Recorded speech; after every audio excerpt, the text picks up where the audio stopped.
অনুরোধ করা হচ্ছে যে আপনারা ভিডিওটি অবশ্যই দেখবেন।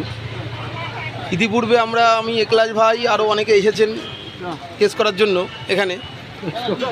তো আর দু সেট হবে যে প্রিন্ট। আচ্ছা, আমরা ইতিপূর্বে কথা বলেছি সুদীপ্তবাবুর সঙ্গে, এখন যাচ্ছি আমরা প্রতীকধর বাবুর সঙ্গে কথা বলতে। তো কথায় হলো যে কথায় মূল আলোচ্য বিষয়ে যে এটা আমরা সিদ্ধান্তে উপনীত হলাম, উনি বলতে চাইছেন পিটিশনারের সংখ্যা বাড়াতে হবে, তবে কাল পরশুর মধ্যে 200 জন ক্যান্ডিডেট চাই, আর পার ম্যান পিছু 2200 টাকা করে লাগবে। ঠিক আছে, 2200 টাকা করে লাগবে। আপনারা অতি শীঘ্রই যদি আপনাদের দাবি দেওয়া আদায় করতে চান তাহলে নিশ্চয়ই আমাদের সঙ্গে যোগাযোগ করবেন। 2200 টাকা করে পার ম্যান পিছু। আমার হাতে টাকা দেওয়ার কোনো প্রয়োজন নেই, আপনারা আসবেন, ডাইরেক্ট উকিলের হাতে টাকা দেওয়া হবে। ঠিক আছে, আমি টাকা পয়সার দায়িত্ব নিতে চাইছি না, আমরা কেউ নিতে চাই না, টাকা পয়সার দায়িত্ব নিতে চাই না। আমরা শুধু অধিকার নিজে বুঝে নিন, নিজের অধিকার নিজে বুঝে নিন, কেউ কারো দায়িত্ব নেবে না। আমরা হয়তো এখানে স্যারেদের সঙ্গে কথা বলতে পারি, কিন্তু টাকা পয়সার ব্যাপারে আপনারা নিজে আমাদের নৈতিকতার বিরুদ্ধে আমরা কারোর টাকা 1 পয়সাও মারতে চাইছি না, আর মারবো না, জীবনে কোনোদিন কারোর 1 পয়সাও মারিনি। আর ব্যাপারটা সেটা হচ্ছে আপনাদের ডকুমেন্ট দিলে হবে না, মাধ্যমিকের অ্যাডমিট কার্ড আর আপনার মাধ্যমিকের অ্যাডমিট কার্ড আর এসএসসির যে অ্যাডমিট কার্ড আর ফর্ম, এসএসসির যে ফর্ম, সেই ফর্মের জেরক্স নিয়ে আপনারা 2200 টাকা নিয়ে 2-1 দিনের মধ্যেই আসতে হবে এখানে। 2 দিন টাইম দিয়েছে, 2 দিনের মধ্যে না করলে হবে না, সর্বনাশ হয়ে যাবে। ঠিক আছে, এখনও সময় আছে। স্যার বলছেন যে আমরা কেসে জিতে যাব। ঠিক আছে, আর একটা কথা, সেটা হচ্ছে আমরা 10 নম্বরের কথা বললাম যে 10 নম্বর বাতিল করা হোক, কিন্তু ওনারা আমাদের বলতে চাইছেন কেন 10 নম্বর বাতিল হবে, কারণ তোমরা গেজেট দেখেই পরীক্ষা দিয়েছো, গেজেটে স্পষ্ট লেখা আছে প্যারা টিচার, নবোদয় বা কেভিএস অন্যান্য যে সমস্ত টিচাররা আছেন তারা 10 নম্বর, কন্ট্রাকচুয়ালরাও 10 নম্বর পাবেন।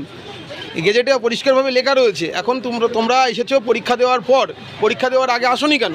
পরীক্ষা দেওয়ার আগে আসলে তাহলে হয়তো আমরা কেসটা জিতে যেতাম, কিন্তু আমরা এটাই সিদ্ধান্তে আসতে পারি যে পরীক্ষার পর 10 নম্বর দেওয়া হোক। এটা উনি বললেন এই কেসে আমরা জিতে যেতে পারি। ঠিক আছে, কিন্তু ওই কেসটাই জিততে পারবো না যে এদের 10 নম্বর দেওয়া যাবে না, কারণ আমরা গেজেট দেখেই কিন্তু পরীক্ষাটা দিয়েছি।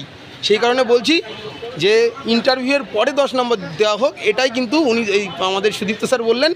আর আপনারাই বিবেচনা করুন, 2200 টাকার সঙ্গে নিয়ে আপনার আবার বলছি 2200 টাকার সঙ্গে নিয়ে আপনার অ্যাডমিট কার্ড, মাধ্যমিকের অ্যাডমিট কার্ড আর আপনার এসএসসি যে ফর্ম ফিল আপ করেছিলেন সেই ফর্মের জেরক্স আর আপনার এসএসসির যে অ্যাডমিট কার্ড নিয়ে আপনারা শীঘ্রই চলে আসুন। শীঘ্রই যোগাযোগ করুন আমার নম্বরে 9733267377। আর একটা নাম্বার আমার আছে, হোয়াটসঅ্যাপ নাম্বার 9332765678। আপনারা অতি শীঘ্রই যোগাযোগ করুন। আমাদের কালকের মধ্যে পিটিশনারের 200 থেকে 500 জন করতে হবে, আর পিটিশনারের সংখ্যা যত বাড়বে ততই কিন্তু টাকার পরিমাণটা কমবে, কেসটাও স্ট্রং হবে। যত পিটিশনার বাড়বে কেসটাও স্ট্রং হবে, স্যার বললেন। হ্যাঁ, যদি আমরা 200 জন পিটিশনার জোগাড় করি তাহলে আমাদের 2200 টাকা করে লাগবে। যদি আমরা 500 জন পিটিশনার জোগাড় করি তাহলে আমাদের 1700 টাকা করে লাগবে। ঠিক আছে, আপনারা আসুন দলবদ্ধ হয়ে। আমরা আমাদের সেটা বলো কী হিসেবে কেস করবো আমরা তো বলেই দিয়েছি। 10 নম্বর বাতিল হবে না। ঠিক আছে, ইতিপূর্বে আমাদের চৈতালি দিদি ভাই বলে করেছেন, বিদ্যুৎবাবুর কাছে একটা কেস করেছেন যে 10 নম্বর দেওয়াই যাবে না। ঠিক আছে, এবার আমরা তো আর ওই কেসটা করতে পারি না। আর দ্বিতীয় কথা, আমাদের তো পরীক্ষা দিয়েছি, আমরা যে গেজেট অনুযায়ী তো পরীক্ষা দিয়েছি, গেজেট ছাড়া তো পরীক্ষা দিইনি আমরা। তো যেহেতু গেজেট অনুযায়ী পরীক্ষা দিয়েছি, সেটা ইন্টারভিউয়ের পরে 10 নম্বর যোগ হবে, এটা উনি বলতে চাইছেন। আপনারা তাড়াতাড়ি যোগাযোগ করুন। হ্যাঁ, আমরা পরশু দিনকে কেস ফাইল করছি। খুব শীঘ্রই আপনার যে সমস্ত ডকুমেন্ট বললাম সেই সমস্ত ডকুমেন্ট নিয়ে 2200 টাকা জোগাড় করে আমাদের সঙ্গে যোগাযোগ করুন।